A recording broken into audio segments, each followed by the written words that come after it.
Hello दोस्तों, स्वागत है प्रेम क्लासेस ऑफ मैथमेटिक्स में। आज हम सीटेट के एग्ज़ाम के जो पैडागोजी है मैथ के उसको हम देंगे। जो आप लोगों के लिए एक क्वेश्चन सीटेट एग्ज़ाम के टॉप 35 क्वेश्चन होगा, जो कि बहुत इम्पोर्टेंट होगा आपके सीटेट के एग्ज़ाम के लिए। ताकि आप लोगों को मैं बताऊंगा कि जो गणित के शिक्षण विधि है, एक बहुत इंपॉर्टेंट क्वेश्चन को हम सॉल्व कराएंगे। और आप लोगों के लिए आप लोग चैनल पे बने रहिए, और अगर वीडियो आप लोग को अच्छा लगेगा, वीडियो को लाइक शेयर कमेंट कर दीजिए और बताते रहिए कि आपका आंसर कौन होगा। तो हम आते हैं क्वेश्चन नंबर फर्स्ट को देखते हैं। क्वेश्चन नंबर हमारा फर्स्ट है कि कक्षा में छात्रों को गणित विषय के प्रति प्रेरित करने के लिए निम्नलिखित बात का ध्यान रखना चाहिए। अब लिखा है कि छात्रों से संगठित अभ्यास करवाना, लेकिन ऑप्शन नंबर हमारा 3 हो जाएगा, जो कि छात्रों में आत्मविश्वास की संभावना का विकास करना। जो अगर ऑप्शन नंबर 3 लगाए हैं उनका सही हो जाएगा। पहला जो है छात्रों से कठिन अभ्यास करना, एक क्या है, गलत है। उसको जो है कठिन अभ्यास कराएंगे तो नहीं, उसको जो है ऑप्शन नंबर 3 हो जाएगा कि छात्रों को आत्मविश्वास की संभावना उसमें रखना चाहिए। दूसरा भी है समस्याओं को अधिक से अधिक कमी निकालना, एक गलत है। आते हैं ऑप्शन नंबर 2 को देखते हैं। हमारा ऑप्शन नंबर 2 है कि प्रयोगशाला विधि किस सिद्धांत पर आधारित है। अब देखिए बहुत इंपॉर्टेंट क्वेश्चन, आप लोग अगर ऑप्शन में देखिए कौन सा चुन रहे हैं, तो आप लोग ऑप्शन नंबर जो भी चुनेंगे। अब पहला कह रहा है कि अनुभव से सीखना, दूसरा कह रहा है कि कुछ करके सीखना। तो सबसे पहले ऑप्शन नंबर 2 इसका सही होगा, क्योंकि छात्रों को करके सीखना, कुछ अपने से करेगा वो इम्पोर्टेंट होगा। अन्यथा ये सब ज्ञात करके अज्ञात करके सीखना ये नहीं है, कुछ करके सीखेगा वो बहुत इम्पोर्टेंट होगा। तो आते हैं ऑप्शन क्वेश्चन नंबर नेक्स्ट में। अब देखते हैं कि निम्नलिखित में कौन से विकल्प में गणित की भाषा की झलक है। आप देखिए, राम और श्याम सीता जा रहे हैं, श्याम हापुड़ जा रहे हैं, लेकिन नहीं।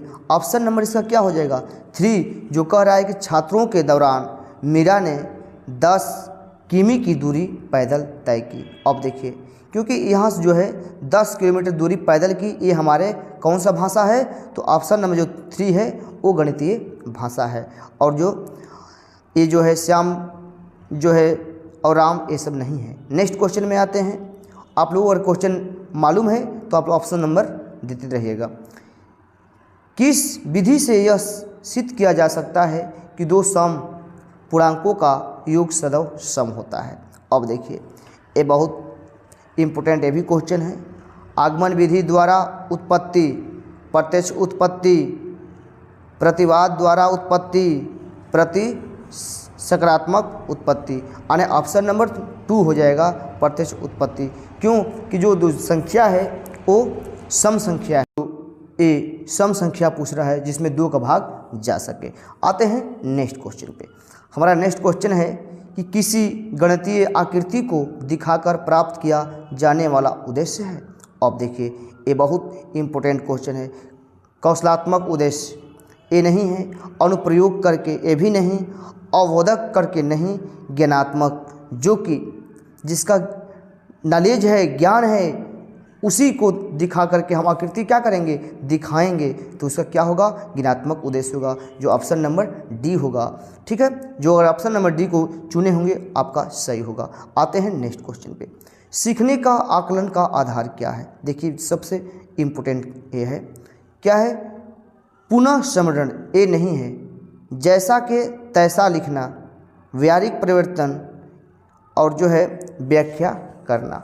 अब देखिए, जैसा कि तैसा भी नहीं है और व्याख्या भी नहीं कर सकते हैं, लेकिन व्यवहारिक परिवर्तन करके सीख सकते हैं। ऑप्शन नंबर नेक्स्ट पे आते हैं। ये लिखा है कि अगर कक्षा में गणित शिक्षण के साथ आयोजित की जाने वाली मासिक परीक्षाओं की आवश्यकता होती है। हाँ, क्यों, क्योंकि इसमें लिखा गया है कि छात्रों की जो दूरी करने के लिए सबसे इम्पोर्टेंट है, और छात्रों को वार्षिक परीक्षा उत्तीर्ण कराने के लिए, छात्रों को रुचि बढ़ाने के लिए, तो अभ्यास कराने के लिए नहीं, ये सब क्या है, नहीं होगा। हर छात्र अगर पढ़ता है तो जानते हैं कि छात्र का आखिरी इतने सालों से क्या पढ़ा, उसकी जानकारी कितनी मिली, इसलिए छात्रों की कमजोरी को दूर करने के लिए किया जाता है। ये ऑप्शन नंबर आप लोग को ए चुनेंगे, आप लोग का ऑप्शन नंबर ए जो चुने होंगे आपका सही होगा। आते हैं नेक्स्ट क्वेश्चन। गणित को पाठ्यक्रम में विशेष स्थान देने का प्रमुख कारण क्या है? देखिए ये बहुत इम्पोर्टेंट ये भी क्वेश्चन है आपको। ये क्वेश्चन है कि गणित को पाठ्यक्रम में विशेष ध्यान देने का प्रमुख कारण क्या है। अब देखिए, बच्चों में तार्किक दृष्टिकोण पैदा करने, बच्चों को समाजीकरण करने, बच्चों का चरित्र विकास में करने में उपयुक्त सभी में। अब देखिए, बच्चों में जो तार्किक दृष्टिकोण पैदा करने में वो भी रहना जरूरी है। अब इस बच्चों को समाजीकरण भी रहना जरूरी है, बच्चों को चरित्र विकास होना चाहिए। ये सब क्या है? सब यानी सभी है, ये सब पॉजिटिव है। अब आते हैं, हम मिलेंगे क्वेश्चन नंबर नेक्स्ट पे। अब देखिए क्वेश्चन नंबर हमारा नेक्स्ट है कि मंदबुद्धि छात्रों के स्तर में सुधार हेतु उपयोग परीक्षा। अब देखिए, जो मंद बालक है उन पे विषय पे हम बात करेंगे। तो सबसे पहले फर्स्ट ऑप्शन है कि मंदबुद्धि परीक्षण। अब इसमें जो है ऑप्शन नंबर जो 2 को चुना होगा, आपका जो 2 चुने होंगे निदानात्मक परीक्षण, वो आपका सही होगा। ऑप्शन नंबर क्योंकि 2 होगा। ये जो है आपके ये जो इम्पोर्टेंट क्वेश्चन है, इसलिए इसको आप लोग ध्यान दीजिएगा। जो ऑप्शन नंबर 2 को मारे होंगे आपका आंसर सही होगा। आते हैं नेक्स्ट क्वेश्चन में। शिक्षण उद्देश्यों के निर्धारण में आवश्यक मानदंड है। अब देखिए, ये सभी इम्पोर्टेंट बहुत अच्छा है। छात्रों की आवश्यकता, सबसे इम्पोर्टेंट चीज़ है कि छात्रों की आवश्यकता, समाज की आवश्यकता, विषय वस्तु की प्रकृति यानी सभी। इसमें क्या हो जाएगा? ये छात्रों की जो आवश्यकता है वो भी क्या है? सही है, उद्देश्य उसकी होना चाहिए। समाज की आवश्यकता भी उससे ज़रूरी है, विषय वस्तु की प्रकृति भी उससे ज़रूरी है, यानी उसमें क्या हो जाएगा? सभी होगा। सभी जो मारा होगा उसका सही होगा। आते हैं नेक्स्ट क्वेश्चन। हल की व्याख्या कर सामान्य निष्कर्ष निकालना किस व्यवहारगत शिक्षण में सम्मिलित है? आप देखिए, ज्ञान, अवबोध, कौशल, ज्ञानोप्रयोग। तो इसका सबसे जो ऑप्शन नंबर अगर डी को चुना होगा तो आपका आंसर सही होगा। जो बच्चा अगर डी को चुन रहे हैं आपका जो आंसर है वो सही होगा। ठीक है, ऑप्शन नंबर अगर जो चुनेंगे, क्योंकि ज्ञान प्लस उपयोग, जो ज्ञान में उपयोग लाने वाले वो आपका क्या होगा? सही होगा। आते हैं नेक्स्ट क्वेश्चन पे।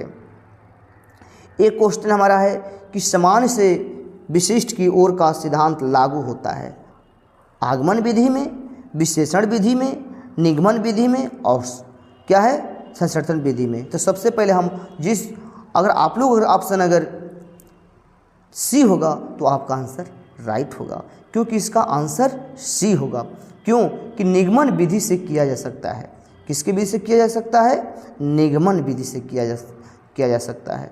ठीक है, तो आते हैं हम नेक्स्ट क्वेश्चन पे। और हमारा नेक्स्ट क्वेश्चन होगा, अगर आप लोग वीडियो पर नए हैं तो वीडियो को लाइक, कमेंट, शेयर जरूर कर दीजिएगा, ताकि कोई वीडियो हम दें तो सबसे पहले इसका नोटिफिकेशन आपके पास पहुंच सके। आते हैं नेक्स्ट क्वेश्चन में। निम्नांकित में बोल रहा है कि निम्नांकित में दृश्य और श्रव्य सामग्री क्या है? अब रेडियो बोल रहा है, टेप रिकॉर्डर बोल रहा है, टेलीविज़न बोल रहा है। तो सबसे पहले इसमें हम एक बात कहेंगे, जो ऑप्शन नंबर आप सी को चुने होंगे तो आपका सही होगा। क्यों? कि रेडियो जो है देखने में भी आएगा, सुनने में भी आएगा, दोनों में काम आता है रेडियो। रेडियो को भी देखा जा सकता है, जो टेलीविज़न है उस टेलीविज़न को देखा भी जा सकता है और सुना भी जा सकता है। तो रेडियो हमारा नहीं होगा, हमारा यहाँ ऑप्शन नंबर सी जो है क्या होगा? टेलीविज़न होगा। क्यों? क्योंकि टेलीविज़न को आप देख सकते हैं और सुन भी सकते हैं, देख भी सकते हैं और सुन भी सकते हैं। दृश्य का मतलब होगा दिखना और उसके मतलब होगा सुनना। तो आते हैं क्वेश्चन नंबर नेक्स्ट पे। क्वेश्चन को हम देखते हैं कि मूल्यांकन हेतु अपनाई जा सकने वाली विधियाँ क्यों? ये सभी हो सकती है, 1 2 3 4 आने सभी क्या हो सकता है? सभी। जो अगर सभी को मारे होंगे आपका आंसर क्या होगा? सही होगा। जो भी अगर सही ऑप्शन को डी को चुने होंगे आप लोग तो आपका आंसर सही होगा। नेक्स्ट क्वेश्चन में आते हैं, गणित की भाषा एवं प्रकृति अन्य विषयों की अपेक्षा है। देखिए ये बहुत इंपॉर्टेंट क्वेश्चन ये भी है जो कि आप लोग को बार बार ये क्वेश्चन पूछ रहा है। अधिक कमज़ोर और अधिक इसमें से कोई नहीं। अब देखिए तो दो गो बच रहा है, अधिक कमज़ोर और इसमें से कोई नहीं, तो दो गो में आप कौन मार सकते हैं? तो सबसे पहले आपको सी मार सकते हैं अधिक वाले में। क्वेश्चन आते हैं नेक्स्ट पे, गणित शिक्षण में अध्यापक संबंधी समस्या क्या है? आप देखिए ये भी बहुत इंपॉर्टेंट क्वेश्चन है। अध्यापक का विषय ज्ञान कम होना, अध्यापक के शिक्षण में अनुरुचि, अध्यापक द्वारा उपयुक्त शिक्षण की विधि का चयन न कर पाना और सभी उपयुक्त सभी में। अब देखिए यानी इसकी समस्या क्या है? तो इसके ऑप्शन नंबर जो अगर आप लोग ऑप्शन नंबर अगर डी को चुने होंगे तो आपका आंसर सही हो जाएगा, क्योंकि इस सभी में सभी शिक्षण में इसका सभी गुण होता है। आते हैं नेक्स्ट क्वेश्चन पे, ज्ञात से अज्ञात की ओर सिद्धांत लागू होता है। निगमन विधि का, विशेषण विधि का, संहर्षण विधि का, अनुसंसाधन विधि का। अब देखिए तो सबसे पहले हम इसके ज्ञात और अज्ञात की बात करेंगे। ये भी क्वेश्चन बहुत इंपॉर्टेंट है। अगर वीडियो आप लोग को अच्छा लगे वीडियो को लाइक शेयर कमेंट जरूर कर दीजिएगा। अगर आप लोग को अगर आंसर पहले से मालूम है तो आप लोग कमेंट में ज़रूर बताइएगा कि हमारा ऑप्शन नंबर ए होगा या बी होगा, सी होगा, डी होगा, इस करके आप लोग कमेंट में दे सकते हैं। तो हम आते हैं विषय पे। ऑप्शन नंबर जो 3 है ये सबसे इम्पोर्टेंट है, ठीक है, यानी ऑप्शन नंबर सी जो भी मारे होंगे आपका सही होगा। तो आते हैं नेक्स्ट क्वेश्चन पे। हम नेक्स्ट क्वेश्चन को देखते हैं जो बहुत इम्पोर्टेंट है। हमारा जो है नेक्स्ट क्वेश्चन कि जब किसी नवीन प्रश्न को हल करना हो तो सबसे उपयुक्त विधि। अब देखिए अगर आप लोग एक क्वेश्चन जो है बीएड फर्स्ट, सेकेंड और थर्ड सेमेस्टर इस तीनों में क्वेश्चन पूछा गया है आप लोगों को, ठीक है, इसका प्रयोग हमेशा जो है करके आप लोग जो है सीखते हैं। तो इसलिए हम आप लोगों से करेंगे कि आप लोग क्वेश्चन नंबर ए जो मारे होंगे आगमन विधि आपका सही होगा। आते हैं नेक्स्ट क्वेश्चन पे। ये लिख रहा है कि छात्र विद्यालय में रहकर जो कुछ सीखता है उसकी जांच हेतु जो परीक्षा आयोजित की जाती है वो इसको हम क्या कहते हैं? देखिए ऑप्शन नंबर ए है उपलब्धि परीक्षण, निष्पत्ति परीक्षण। आने इसमें से ऑप्शन जो डी दिया है वो लिखा है कि ए और दो दोनों, तो जो ऑप्शन नंबर 4 डी मारा होगा आपका आंसर सही होगा। ए और दो दोनों है, ठीक है, क्या है A2 जो माने ए और बी जो मारा होगा ऑप्शन आपका सही होगा। और ठीक ना, तो आते हैं क्वेश्चन नंबर नेक्स्ट पे। आप लोग इसी तरह हमारे चैनल पे बने रहिए। आप लोगों को जो है मैथ पेडागोजी या मैथ से कोई भी अगर क्वेश्चन अगर आएगा सबसे पहले हम आपके सामने देते रहेंगे। आते हैं नेक्स्ट क्वेश्चन पे। लिख रहा है कि गणित के शिक्षण में कौशलात्मक उद्देश्य के विशिष्टकरण का उदाहरण क्या है? तुलना करना है, निष्कर्ष निकालना है, गणित की आकृति बनाना है, यानी उपयुक्त सभी से कोई नहीं है। देखिए तो इसमें एक मतलब है गणित का आकृति को बनाना। जब कोई भी छात्र अगर गणित बना करके उसकी आकृति अगर समझाते हैं तो सबसे पहले जो छात्र है वो आकृति देख करके भी समझ जाएगा कि ये क्या कह रहा है। अब नेक्स्ट क्वेश्चन पे आते हैं कि गणित की शिक्षण में जो उद्देश्य के निर्धारण में कौन सी बिंदुओं को ध्यान में रखना आवश्यक है? बहुत इंपॉर्टेंट ये भी है। आप आइए, अगर विषय वस्तु की विशेषताएं, विद्यार्थियों का स्तर क्या है, अपेक्षित व्यवहारगत उसके परिवर्तन में क्या है, हो जाएगा सभी, क्योंकि विषय की जो वस्तु की विशेषताएं हैं वो भी है और विद्यार्थी का भी स्तर है 1+2 और +C, ये जो तीनों हैं ये आ जाएगा, तीनों आंसर सही है। यानी ऑप्शन नंबर क्या है इसमें?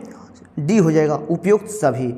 क्वेश्चन नंबर नेक्स्ट पे आते हैं। कक्षा कह रहा है कि 7 के छात्रों में गणित विषय के प्रति रुचि पैदा करने के लिए अगर शिक्षक को कौन सा तरीका अपनाना चाहिए?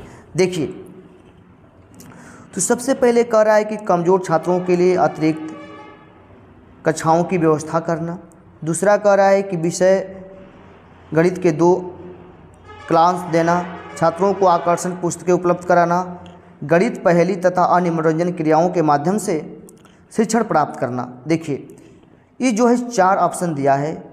आप लोग सबसे पहले समझिए इनके विषय में कि कमज़ोर छात्रों सबसे पहले हम बताएंगे, जैसे कि अगर इसको 9th लिख सकते हैं इसको 10th लिख सकते हैं। उसी प्रकार से अगर लिखेंगे इसको तो इसको 4 कर सकते हैं, इसको 5 कर सकते हैं, ठीक, इसको 6 कर सकते हैं, इसको 7 कर सकते हैं, इसको 8 कर सकते हैं। तो ठीक, अगर आप लोग को जो आंसर इसका हो जाएगा कि गणित पहेली तथा अन्य मनोरंजन क्रियाओं के माध्यम से शिक्षण प्राप्त करना, आने ऑप्शन नंबर डी हो जाएगा, जो कि उसको पहेली मनोरंजन सिखा करके आप बता सकते हैं। नेक्स्ट क्वेश्चन है कि अंकगणित शिक्षण का उद्देश्य क्या है? तो दैनिक जीवन के कार्य हेतु, मजदूरी एवं व्यवसाय हेतु, व्यापारी प्रयोग हेतु, उपयुक्त सभी। तो सबसे पहले हम आपको बात करेंगे कि क्वेश्चन बहुत इंपॉर्टेंट है, जो कि बार बार आपको परीक्षा में आता है कि अंकगणित शिक्षण का उद्देश्य क्या है।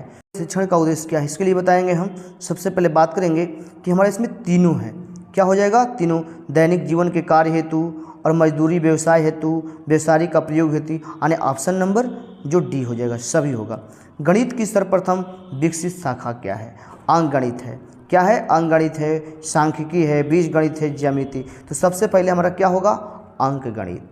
इसको हम चुने, क्या है? अंकगणित। इसके लिए हम आप लोगों को एक अंकगणित हो जाएगा, ऑप्शन नंबर ए। आते हैं नेक्स्ट क्वेश्चन पर। ज्यामिति की किसी प्रमेय का हल ज्ञात करने के लिए प्रायः निम्नलिखित विधि का उपयोग होता है? तो निगमन विधि, आगमन विधि और विशेषण विधि और संश्लेषण विधि। तो सबसे पहले हम बात करेंगे आपको कि ज्यामिति की जो बात करेंगे, इसके लिए संश्लेषण विधि से प्रयोग करते हैं, ऑप्शन नंबर डी। जो भी ऑप्शन नंबर डी मारा होगा आपका आंसर सही होगा। आते हैं नेक्स्ट क्वेश्चन पे। किस विधि द्वारा अर्जित ज्ञान अस्थायी नहीं होता है? और बोल रहा है कि आगमन विधि, निगमन विधि और विश्लेषण विधि और समस्या समाधान विधि। तो सबसे पहले देखिए, आप इसमें कहता है किस विधि द्वारा अर्जित ज्ञान का, आने निगमन विधि। जो ऑप्शन नंबर बी मारे होंगे आपका ऑप्शन सही होगा। अब ऑप्शन नंबर हम आते हैं नेक्स्ट पे, देखते हैं कि गणित के उच्च प्राथमिक स्तर पर निम्नलिखित में से किन कौशलों का प्रोत्साहित किया जाता है? तो सबसे पहले हम बात करेंगे कि जो अनुमान लगाना है ये इम्पोर्टेंट रहेगा, समकरण रहेगा ये इम्पोर्टेंट रहेगा, जो कंठस्थन करना है ये सही नहीं रहेगा, मार्गदर्शन भी सही नहीं रहेगा। तो हमारे देखने से जो ऑप्शन नंबर आपका अगर जैसे ए, बी और डी, ई होगा। ऑप्शन नंबर जो ए है, एक जो मरा है ए, बी, डी, ई, ये हो सकता है। और इसके नेतृत्व में हम बताएंगे कि अनुमान लगाना सबसे बेस्ट क्या रहेगा यहाँ? अनुमान लगाना। इसके बाद क्या रहेगा? अनुमान लगाना, और इसके बाद सामान्यीकरण करना, ये दोनों हो सकता है, ठीक है। अनुमान लगाना और सामान्यीकरण करना। आते हैं नेक्स्ट क्वेश्चन पे। नेक्स्ट क्वेश्चन को देखते हैं। अगर ये वीडियो अच्छा लगेगा लाइक शेयर कमेंट जरूर कर दीजिएगा। नेक्स्ट क्वेश्चन को हम देख रहे हैं। हमारा नेक्स्ट क्वेश्चन है कि बीज गणित शिक्षण में चाहिए क्या? तर्क शक्ति, गणनात्मक शक्ति, कल्पना शक्ति, प्रयोग कार्य शक्ति, यानी कल्पना शक्ति। आते हैं नेक्स्ट क्वेश्चन पे। गणित का सामुदायिक महत्व क्या है? महत्वपूर्ण निकालिए। नैतिक दृष्टि से, सामाजिक दृष्टि से, सांस्कृतिक दृष्टि से, यानी सभी से होगा। ऑप्शन नंबर जो 4 मरा होगा आपका सही होगा। आते हैं नेक्स्ट क्वेश्चन। गणितीय पदों को परिभाषित करने के लिए सामुदायिक उद्देश्य चाहिए। गणितीय पदों को परिभाषित करने के लिए सामुदायिक उद्देश्य, यानी व्यवहारगत में। आते हैं निम्नलिखित में कौन से गणित का उपयोग नहीं कर रहा है? अब देखिए, कहता है कि सीता सब्जी वाले से सब्जी खरीद रही है। रमन अपने पिता की दुकान का बही खाता जांच रहा है। राहुल खेत में अपने चाचा के साथ काम कर रहा है। सुनीता धूप में सूख रहे कपड़ों को गिन रही है। अब देखिए, राहुल खेत में अपने चाचा के साथ काम कर जांच कर रहा है और सब्जी खरीद रहा है। अगर ऑप्शन नंबर सी हो जाएगा। आते हैं नेक्स्ट पे। गणित शिक्षण में अभ्यास कार्य निम्नलिखित में किस आधार पर महत्व है? गणना संबंधित कुशलता का विकास करना और दृढ़ता एवं शुद्धता से हल करने की आदत का विकास, मौखिक एवं मानसिक क्रियाओं में गति का विकास करना, प्रकरण संबंधित प्रश्नों का एवं गति के साथ हल करने का को शुद्ध एवं कौशल करना। अब देखिए, ये भी क्वेश्चन बहुत इंपॉर्टेंट है। अगर आप लोग इस वीडियो को देख रहे हैं तो आप लोग लाइक शेयर कमेंट जरूर कर दीजिए, ताकि आप लोग को कोई दिक्कत परेशानी अगर हो तो आप लोग इस चैनल के माध्यम से मिल सके। तो हम आते हैं, सबसे पहले ऑप्शन नंबर 4 को चुनिए, जो कि प्रश्नों के साथ करने के लिए, हल करने के लिए शुद्ध एवं कौशल चाहिए। किसके लिए? हल अभ्यास कार्य के लिए। गणित में मौखिक कार्य का सर्वाधिक लाभ क्या है? अब ये भी क्वेश्चन बहुत इंपॉर्टेंट रहा है आपका। इसमें से अभ्यास पुस्तकी की बचत होती है। यह छात्रों की जो झिझक दूर करता है, यह मानसिक विकास में सहायक होता है। इसमें से मूल्यांकन कारक सामने आते हैं। सबसे पहले यह छात्रों की ऑप्शन नंबर जो 4 है, मूल्यांकन का कार्य आसान हो जाता है। क्या हो जाता है? मूल्यांकन का कार्य आसान हो जाता है मौलिक कार्य से। अब आते हैं नेक्स्ट क्वेश्चन पे। अब हम नेक्स्ट क्वेश्चन पे बात करेंगे। तो नेक्स्ट क्वेश्चन हमारा रहेगा, बहुत इंपॉर्टेंट है। आप नेक्स्ट क्वेश्चन में देखिए कि गणित का ज्ञान समाज में सीखने के लिए प्रत्येक को होना आवश्यक माना जाता है, क्यों? अब देखिए, गणित के शिक्षण व्यवहारगत होते हैं, जो कि बहुत सी सामाजिक क्रियाएं